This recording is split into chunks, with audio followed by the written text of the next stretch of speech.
Fascist হাসিনার দালাল ও গণহত্যার দোসর সাবেক মন্ত্রী আসাদুজ্জামান নূর গ্রেফতার। ভোট ডাকাত নূরের সহযোগী ইরের জাকের সহ নানা গুরুত্বপূর্ণ ব্যক্তি তাদের আস্তানা এশিয়াটিকের মাধ্যমে বিজ্ঞাপন বাণিজ্যকে নিয়েছে ডাকাতির সমপর্যায়ে।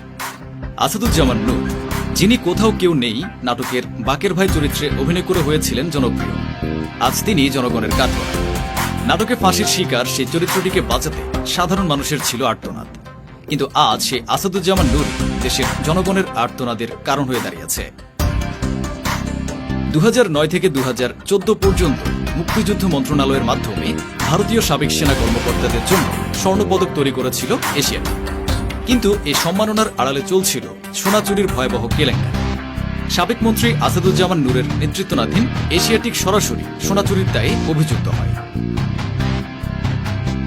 মিডিয়াতে ব্যাপক তোলপাড় সৃষ্টি হয় তখন যখন জানা যায় যে পদক তৈরির জন্য বরাদ্দ করা সোনার বড় একটা অংশ চুরি হয়েছে।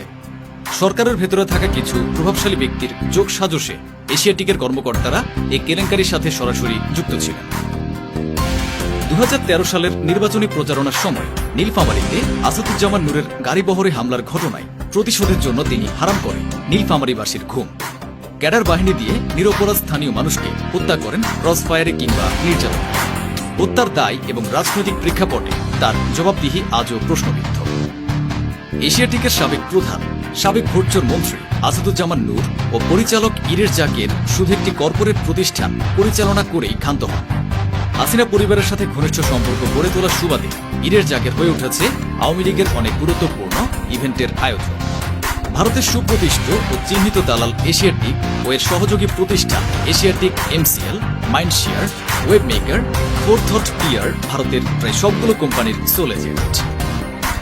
আওয়ামী লীগ সরকারের ক্ষমতায় ফ্যাসিস্ট হাসিনার দালাল ও গণহত্যার সহযোগী আসাদুজ্জামান নূর ও ইরের জাকেরের এশিয়াটিক 360 বাংলাদেশ বিজ্ঞাপন বাজারকে সম্পূর্ণ কুক্ষিগত করেছে। সিআরআই কর্তৃপক্ষ মুজিব বন্দনার হাজার হাজার কোটি টাকার প্রকল্প, সিনেমা, কনসার্ট, ডকুমেন্টারি, মুজিবপিডিয়া এশিয়াটিকের প্রজেক্ট।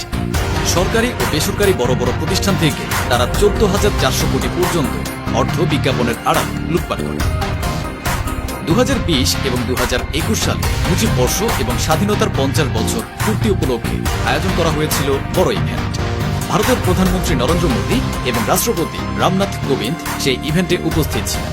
আর এই ইভেন্টগুলোর কাজগুলো সম্পন্ন করেছিল এশিয়াটিক, কিন্তু এর পেছনে চলছিল বিশাল অঙ্কের দুর্নীতি। এশিয়াটিক তাদের ভারতীয় সংযোগ এবং প্রভাবশালী সাবেক মন্ত্রী আসাদুজ্জামান নূরের সহায়তায় বিজ্ঞাপনের বাজারেও নিজেদের একচ্ছত্র আধিপত্য প্রতিষ্ঠা করে। এশিয়াটিকের মাধ্যমে গ্রামীণফোন, রবি, বাংলালিংক, শাওমি, বিকাশ, Coca Cola, Pepsi, Nestle, Dabur, ACI, Daraz, ড্রাক, র্যাকিট, Akij Bashir group, British American tobacco, Unilever ও নিউজিল্যান্ড ডেইরি এর মিডিয়া বাজেট কুক্ষিগত করে এই সিন্ডিকেট পদ্মা সেতু, মুজিব শতবর্ষ ও স্বাধীনতার 50 বছর পূর্তির মতো বড় ইভেন্টের মাধ্যমে তারা বিপুল অর্থ আত্মসাৎ করে। বিদেশে বসে আওয়ামী সরকারের পক্ষে গুজব ছড়ানোর জন্য এশিয়াটিক তৈরি করেছিল একটি গোপন সেল। আসাদুজ্জামান নূর এবং ইরের জাকেরের নেতৃত্বে দুবাইতে এই সেল প্রতিষ্ঠা হয়। এশিয়াটিক মিডিয়া FZE নামের এই সেল থেকে আওয়ামী সরকারের নির্দেশনায় বিভিন্ন গুজব ছড়ানোর কাজ চালানো হতো, যা বৈষম্য বিরোধী আন্দোলনের সময় সরকার বিরোধী শক্তিকে দমাতে সহায়তা করেছিল। এশিয়াটিকের ভুয়া টিভি রেটিং ম্যানিপুলেশন দেশের টেলিভিশন শিল্পের প্রতিযোগিতাকে ধ্বংস করে। বিভিন্ন চ্যানেল যখন তাদের বিরোধিতা করছিল তখন তারা রেটিংয়ের অজুহাতে সে চ্যানেলগুলোর বিজ্ঞাপন বন্ধ করে দেয়।